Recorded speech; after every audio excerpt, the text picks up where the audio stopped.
తెలంగాణలో ఎరువుల కొరతపై తీవ్ర ఉద్రిక్తత, బీఆర్ఎస్ నాయకులను ఈడ్చికెళ్లిన పోలీసులు.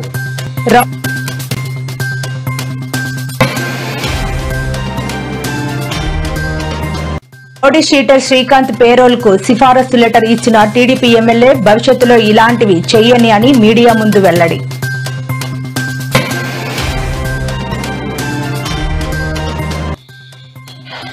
స్టీల్ ప్లాంట్ పై కూటమి ప్రభుత్వ వైఖరి ఏంటో చెప్పాలని డిమాండ్ చేస్తున్న వైసీపీ నేతలు.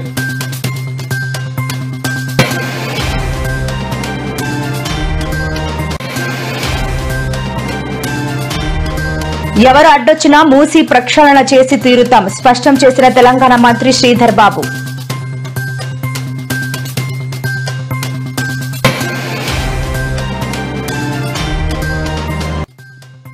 నేడు స్వచ్ఛతా ర్యాలీలో పాల్గొన్న ఏపీ సీఎం చంద్రబాబు. ప్రజలతో మమేకమై వారి సమస్యలు అడిగి తెలుసుకున్న సీఎం.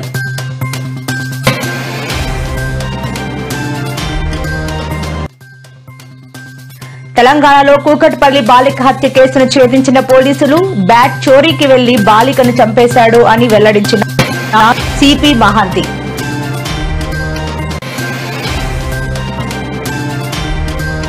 వ్యక్తిపై వీధి కుక్కల గుంపు దాడి, ఒళ్లు గగ్గురు పుడిచే సీసీటీవీ దృశ్యాలు.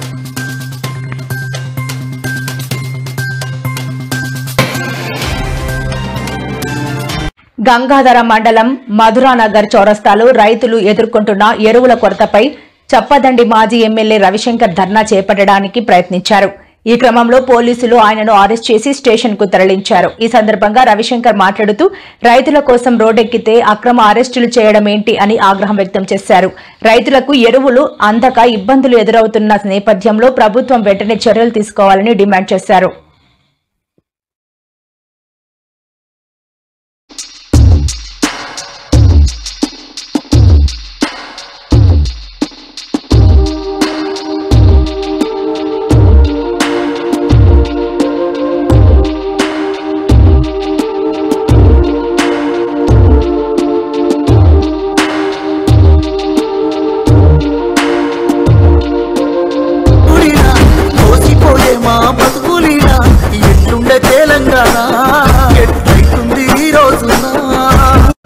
కొంచెం ఇబ్బంది జరుగుతున్న మాట వాస్తవం. పాకిస్తాన్ తోటి ఆపరేషన్ సింధూర్ అనే యుద్ధం వల్ల చైనా నుంచి రావాల్సినటువంటి 50,000 మెట్రిక్ టన్నుల యూరియా కొంత ఆలస్యమైనటువంటి మాట నిజం. కలుగుతున్నటువంటి అసౌకర్యానికి మేము చింతిస్తా ఉన్నాం. టీవీలలో వార్తలు, పేపర్లలో వార్తలు చూసి బాబు ధర్నా చేయమన్నాడు, మా కాలంలో మంచిగుందని తప్పుడు ప్రచారాలను నమ్మి ఎవరు ధర్నా చేయకండి దయచేసి.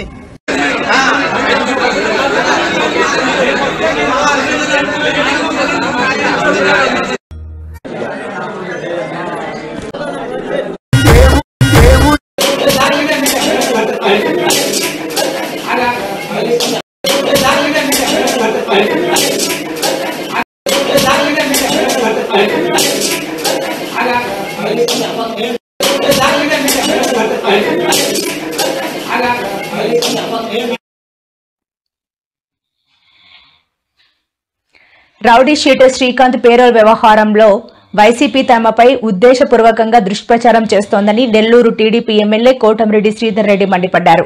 ఈ వివాదం తనకు ఒక గుణపాఠం నేర్పిందని, భవిష్యత్తులో ఎవరికి పేరోల్ కోసం సిఫారసు లేఖలు ఇచ్చే ప్రసక్తే లేదని ఆయన ప్రకటించారు. నెల్లూరులో నిర్వహించిన మీడియా సమావేశంలో ఆయన ఈ అంశంపై పూర్తి వివరణ ఇచ్చారు.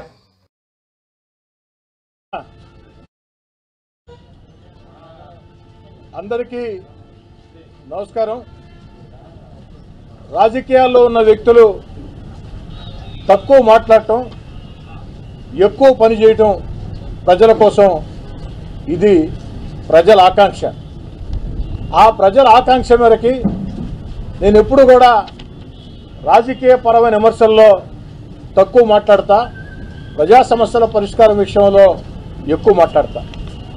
అయితే ఇటీవల అవిలే శ్రీకాంత్ పేరోల్ గురించి కొన్ని ఆరోపణలు వచ్చాయి. నెల్లూరు రూరల్ వైసీపీ ఇన్ఛార్జ్ కొన్ని ఆరోపణలు చేశారు. వైసీపీ సోషల్ మీడియా అనేక ఆరోపణలు చేస్తూ ఉంది. వీటన్నిటికీ సమాధానం చెప్పాలనే ఈ యొక్క విలేకరుల సమావేశం.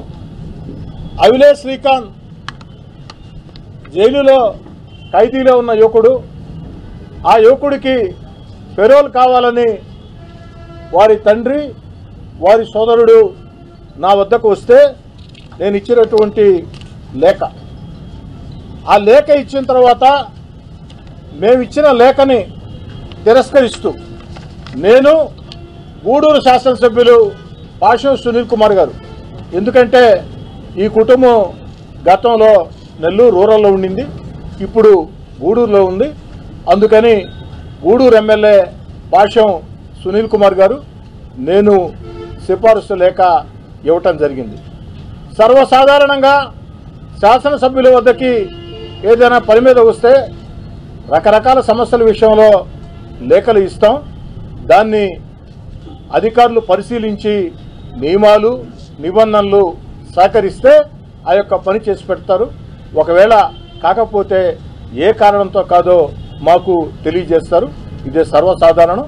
భారతదేశంలో కొన్ని వేల మంది ఎమ్మెల్యేలు కొన్ని వేల మందికి పెరోల్ లేఖలు ఇచ్చి ఉంటారు. కొన్నిసార్లు పనులు జరుగుతాయి, కొన్నిసార్లు పనులు జరగవు.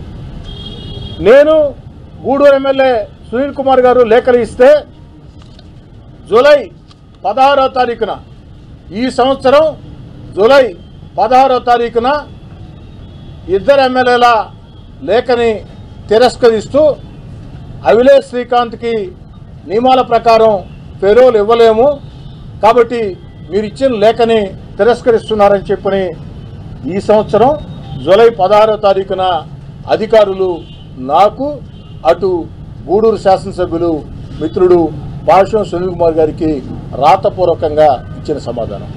అయితే ఒక పెరోల్ విషయంలో ఇద్దరు శాసనసభ్యులు మానవతావాదంతో పరిశీలించి న్యాయం చేయమని లేఖ ఇస్తే అధికారులు తిరస్కరించారు. వారి కారణాలు వారికి ఉంటాయి. మరి ఆగస్టు 30వ తారీఖున అధికారులు పెరోల్ మంజూరు చేశారు. పాల డబ్బా కోసం నాకు ఇద్దరు కుమార్తెలండి, 75,200. ఇప్పుడు రూరల్ వైసీపీ ఇన్ఛార్జ్, ఆనాడు అధికార పార్టీ ఇన్ఛార్జిగా ఉన్నారు కదా అయ్యా, రూరల్ వైసీపీ ఇన్ఛార్జ్ 2004-2014 మధ్యలో ఆ 10 ఏళ్లు అధికార పార్టీ ఇన్ఛార్జిగా మీరున్న వేళ కార్యకర్త మీద, నాయకుడి మీదనైనా దాడులు చేశామా?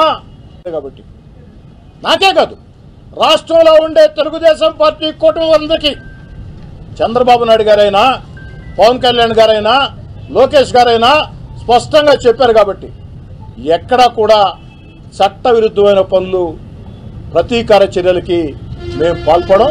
ఎందుకంటే నెల్లూరు రూరల్లో మీరు బరి తెగిస్తే నేను వద్దు అన్న కొంతమంది నా వెంట నడిచే నాయకులు, కార్యకర్తలు అంగీకరించే పరిస్థితి కూడా రాకపోవచ్చు.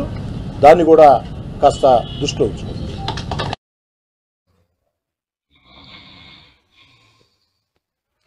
హిందువులు ఎంతో ఘనంగా జరుపుకునే పండుగల్లో వినాయక చతుర్థికి ప్రత్యేక స్థానం ఉంది. ఇక ఈ నెల 27 నుంచి దేశవ్యాప్తంగా గణనాథుడి నవరాత్రి ఉత్సవాలు ప్రారంభం కానున్నాయి.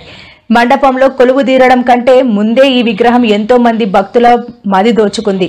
తెలంగాణ రాష్ట్రం హైదరాబాద్లోని ధూల్పేటలోని గణేష్ సింగ్ కళాకారు ఓ భారీ గణనాథుడిని ప్రతిమను తయారు చేశారు. దీని ప్రత్యేకత ఏంటంటే తొండంపై మహాశివుడి 11 జ్యోతిర్లింగాల ప్రతిరూపాలను ఏర్పాటు చేశారు.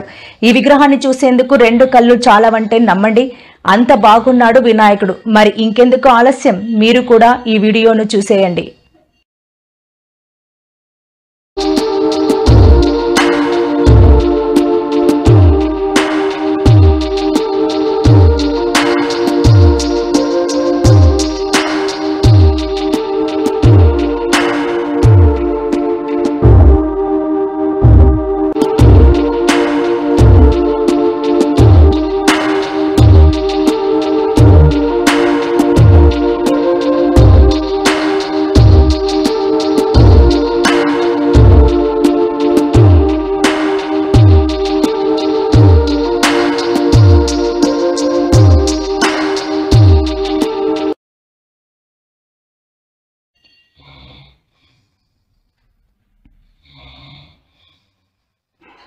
విశాఖ స్టీల్ ప్లాంట్ పై కూటమి ప్రభుత్వం వైఖరి చెప్పాలని డిమాండ్ చేశారు వైఎస్ఆర్సీపీ ఎమ్మెల్సీ బొత్స సత్యనారాయణ.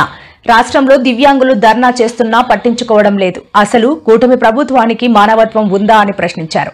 వైఎస్ఆర్సీపీ ఎమ్మెల్సీ బొత్స సత్యనారాయణ విశాఖలో మీడియాతో మాట్లాడుతూ ఏపీలో కూటమి నేతల దౌర్జన్యాలు పెరిగిపోయాయి. అయినా ప్రభుత్వానికి చీమ కుట్టినట్టు కూడా లేదు. ఎమ్మెల్యేలపై చంద్రబాబు సీరియస్ అయ్యారని చెబుతారు కానీ చర్యలు మాత్రం ఉండవా? స్టీల్ ప్లాంట్ ప్రైవేటీకరణ జరగదని శాసన మండలి సాక్షిగా పవన్ కళ్యాణ్, లోకేష్ చెప్పారు. 32 విభాగాలను ఎందుకు ప్రైవేట్ వ్యక్తులకు అప్పగిస్తున్నారు అని ప్రశ్నించారు. తర్వాత ఇస్తున్న కేంద్ర సాయంతో ఇస్తున్న 20,000 రూపాయలు కూడా అప్పుడు రైతు భరోసా ఇచ్చిన ఎవరైతే అర్హులైన వారికి ఇచ్చారో వాళ్ళందరూ కూడా ఇచ్చే పరిస్థితి కూడా రాష్ట్రంలో లేదు. ఓ తూర్పుగోదావరి, ఉమ్మడి తూర్పుగోదావరి జిల్లా చూసుకుంటే ఇంతకుముందు వచ్చిన రైతు భరోసా సంఖ్య కంటే ఇప్పుడు సుమారు 70-80 వేల మందికి ఇంకా రాలే. ఇది వాస్తవం, లెక్కలు వాళ్ళే చూసుకోమనండి. ఇదేం ఫ్యాబ్రికేట్ కాదు, ఎవరి మీద నిందమ బుద్ధి చెప్తున్న మాటలు కాదు. మరి ఎప్పుడు లోపల ఇస్తారు? ఈవెన్ సాంకేతిక కారణాలు, సాంకేతికమైన అంశాలు ఉంటే ఆ అంశాలు, ఆ లోపాలని మన అధికారులే కదా, ప్రభుత్వంలో అధికారులే కదా దాన్ని సవరించవలసింది. అయిపోయింది, ఇది అట్టాసంగా అన్నాము, చేశాము అని చెప్పింది. అలా ఒక్క జిల్లాలోనే ఉంటే ఇంకా మేము మిగతా చిన్న జిల్లాలో చూసుకుంటే ఇంకా 30-40 మొత్తం రాష్ట్రం మొత్తం మీద సుమారు 7-8 లక్షల మందికి ఇంకా ఈ అన్నదాత స్కీమ్ అర్హులైన వారికి అందరి పరిస్థితి వాటికి ఉంది. ఒక సంవత్సరం పాటు గాలికి వదిలేశారు. మొన్నటి రోజు ముఖ్యమంత్రి గారు అట్టాసంగా వీడియో పెన్షన్ ఇచ్చారు. 1,00,000 మందికి ఒకేసారి ఇస్తున్నామని చెప్పి పెద్ద పెద్ద పేపర్లో అడ్వర్టైజ్ చేశారు. ఎవరికి ఇచ్చారు? 1,00,000 మందికి. ఎవరైతే భర్తలు వచ్చి పెన్షన్ తీసుకుని ఆ భర్త వచ్చి చనిపోతే ఆ భార్యకి ఇచ్చారు వీడియో పెన్షన్ తప్ప. గత 14 కాలమైంది ప్రభుత్వం వచ్చి. ఈ 14 కాలంలో ఉన్న వీడియో పెన్షన్లు ఎవరికైనా కొత్త వాళ్ళకి ఒక్కరికి ఇచ్చారో చెప్పండి? ప్రభుత్వం అట్టాసంగా చెప్పారు. రోడ్లకు వచ్చి గొంతులు పడిపోయి మా ప్రభుత్వం వస్తుంది, ఇప్పుడు వెంటనే 100 రోజుల్లో గొంతులన్నీ కప్పేస్తాం, గతకలు లేకుండా చేసేస్తాం, అద్దాల్లా చేసేస్తామని చెప్పి విని గంభీరంగా వాగ్దానాలు చేశారు, పత్రికల్లో ప్రకటన చేశారు.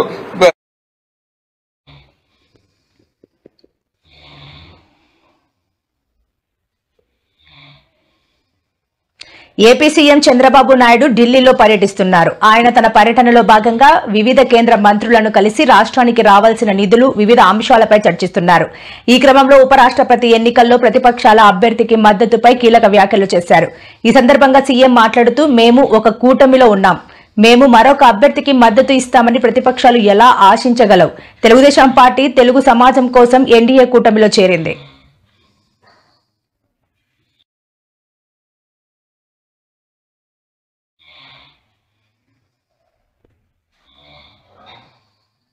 ఎవరు అడ్డొచ్చినా భావితరాల కోసం మూసి ప్రక్షాళన చేసి తీరుతామని మంత్రి శ్రీధర్ బాబు అన్నారు. ఇవాళ ITP Telangana state regional chapter ఆధ్వర్యంలో శనివారం బంజారాహిల్స్ లోని పార్క్ హయాత్ హోటల్లో policies and strategies towards biophilic urbanism అనే అంశంపై ఏర్పాటు చేసిన సౌత్ జోన్ కాన్ఫరెన్స్ ను ఆయన లాంఛనంగా ప్రారంభించారు. ఈ సందర్భంగా ఆయన మాట్లాడుతూ ప్రస్తుతం మూసి ప్రక్షాళన విషయంలోనూ ఇదే జరుగుతోంది అన్నారు. నిన్న మొన్న మీరందరూ కూడా చూస్తుంటారు, ఎవరైనా ప్రభుత్వానికి వ్యతిరేకంగా మాట్లాడితే, ముఖ్యమంత్రి గారి వ్యతిరేకంగా మాట్లాడితే సంభాషణ కూడా మీరు విని ఉంటారు. 5,000 రూపాయలు ఇస్తామని, 2,000 రూపాయలు ఇస్తామని చెప్పే ఆలోచన చేస్తామన్న కొంతమంది ఎవరు చెప్పారో దానిపైన ఎంక్వైరీ తప్పకుండా చేయడం జరుగుతుంది. ఎందుకంటే ఈ అరాచక శక్తులను తప్పకుండా అదుపు చేసే కార్యక్రమం ప్రభుత్వానికి బాధ్యత. ప్రజలను భయాందోళనకు గురి చేస్తూ మీరు ఈ విధంగా మాట్లాడండి, సోషల్ మీడియాలో మీకు ఈ విధమైన ప్రోత్సాహకరం ఇస్తామని చెప్తా ఉన్న సందర్భాలు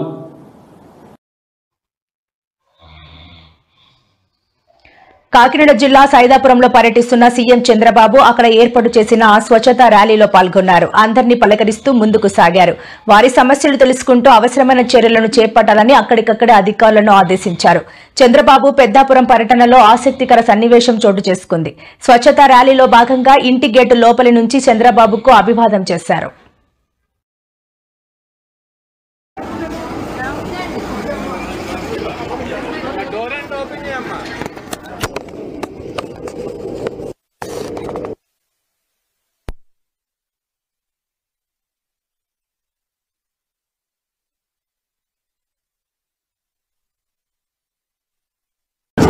Namaste sir. Namaskaram. Good afternoon sir. My name is Sahasra, studying in 10th standard. Namaste sir. My name is Lakshmi Saranya. I'm studying 9th standard. Sir, Swarnandhra Swachhandhra అనే మిషన్ని ఇంకా ప్రోత్సహించడానికి మేము ఈ ప్రాజెక్ట్ స్వచ్ఛ టైపింగ్ అనేది చేసాం సార్. జనరల్గా మనం వేస్ట్ అనేది చెత్త అనేది మిక్స్ చేసి సపరేట్ చేయకుండా వేస్తాం కదా సార్. సో 3 బిన్స్ పెట్టినా సరే అందరూ మిక్స్ చేసి వేస్తున్నారు. సో అలా సపరేట్ చేయాలంటే కొంచెం కష్టం కదా సార్. అందుకని మాకు ఐడియా వచ్చింది సార్. మేము మా ట్రైనర్స్కి చెప్తే వాళ్ళ గైడెన్స్లో మేము ఈ ప్రాజెక్ట్ చేసాం. ఈ ప్రాజెక్ట్ ఏంటంటే సార్, వేస్ట్ అనేది మనం ఇందులో వేస్తే అది wet waste or dry waste or metal waste అనేది సపరేట్ చేసి సెగ్రిగేట్ చేస్తుంది సార్. 3 different bins. ఇందులో మేము 3 సెన్సర్స్ యూజ్ చేస్తాం. లోపల సెన్సర్ ఉంటుంది. ప్రాక్సిమిటీ సెన్సర్, ఇది మెటల్ డిటెక్ట్ చేస్తుంది సార్. ఆటోమేటిక్ గా metal. Next IR sensor use చేస్తాం సార్. Dry waste. అది డ్రై వేస్ట్. Next wet.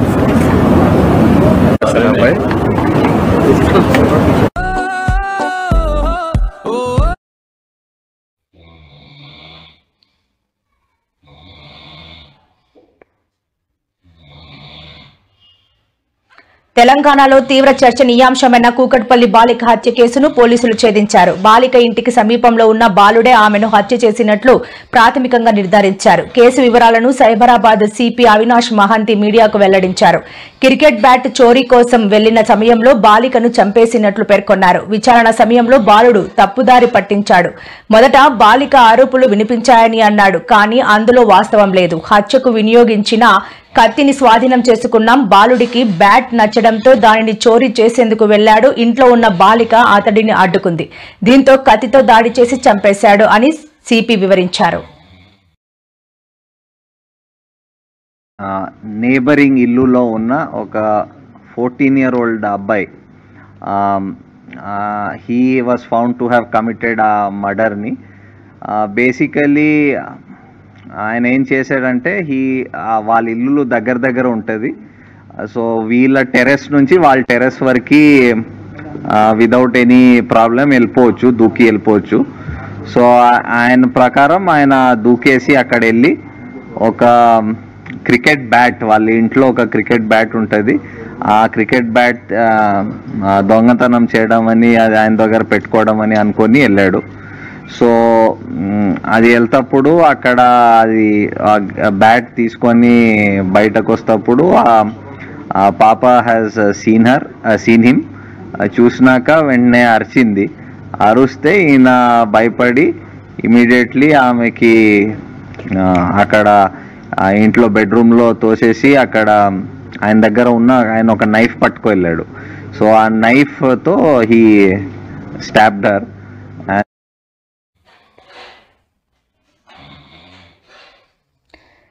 పనికి వెళ్తున్న ఒక వ్యక్తిపై 7 వీధి కుక్కలు ఒక్కసారిగా దాడికి తెగబడగా అతడు చాకచక్యంగా వ్యవహరించి ప్రాణాలతో బయటపడ్డాడు.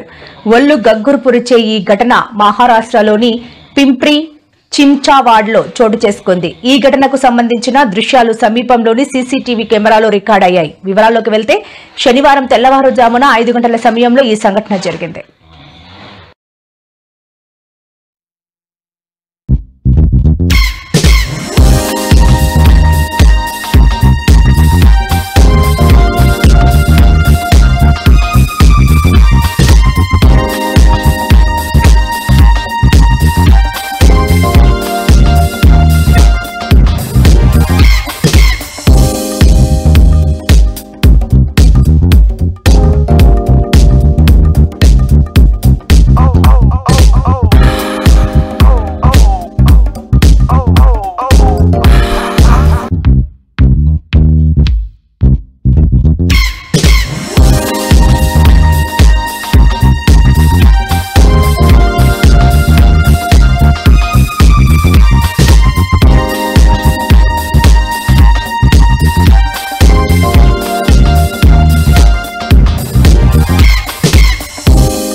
ఏపీలో ప్రజలకు రక్షణ లేకుండా పోయిందని వైఎస్ఆర్సీపీ నేత మాజీ మంత్రి పెర్ని నాని మండిపడ్డారు.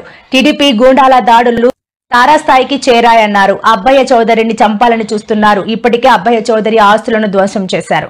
దాడులు చేస్తుంటే పోలీసులు ప్రేక్షక పాత్ర వహిస్తున్నారు. చింతమనేని ఉడత ఊపులకు భయపడేది లేదు. అబ్బయ్య చౌదరి వెంట జగన్ పార్టీ మొత్తం ఉంది అని పెర్ని నాని అన్నారు.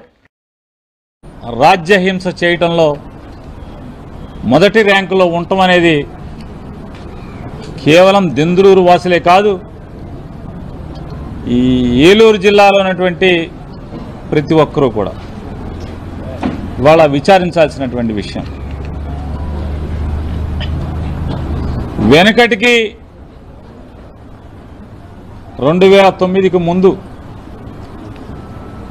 ఈ దెందులూరు కానీ పశ్చిమ గోదావరి జిల్లాలో మాత్రమే కాదు, రాష్ట్ర వ్యాప్తంగా మీరు ఎక్కడతో పోల్చుకున్నా కూడా వ్యవసాయ ఆధారంగా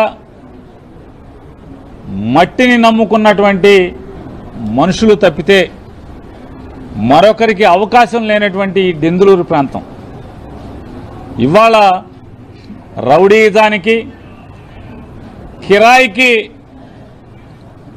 అకృత్యాలు చేసే వాళ్ళకి, దౌర్జన్యాలకి, హింసకి, మరీ ప్రత్యేకించి పోలీసు అధికారుల యొక్క చావలేనితనానికి ప్రతిరూపంగా మారటం అందరం బాధపడాల్సినటువంటి విషయం. ఎందుకంటున్నానంటే వైఎస్ఆర్ కాంగ్రెస్ పార్టీకి సంబంధించినటువంటి నియోజకవర్గాన్ని వైఎస్ఆర్ కాంగ్రెస్ పార్టీ నాయకత్వం వహిస్తున్నటువంటి మాజీ శాసనసభ్యుడు ఆయన ఇంటికి ఆయన వెళ్ళలేకపోవటం, ఆయన ఇంటికి తెలుగుదేశం పార్టీ వాళ్ళు వచ్చి ఇంట్లోకి దూరటం, రచ్చ చేయటం, లేదా దౌర్జన్యం చేయటం, దొమ్మి చేయటం, పోలీసులు ప్రేక్షక పాత్ర వహించటం, దీన్ని ఏమంటారో ఒకసారి చెప్పాలి. నిజంగా ఈ జిల్లా డిఐజీ గారు కానీ లేదా ఎస్పీ గారు కానీ ఎంతమందిని చంపుతారో మేము చూస్తాం. నైలా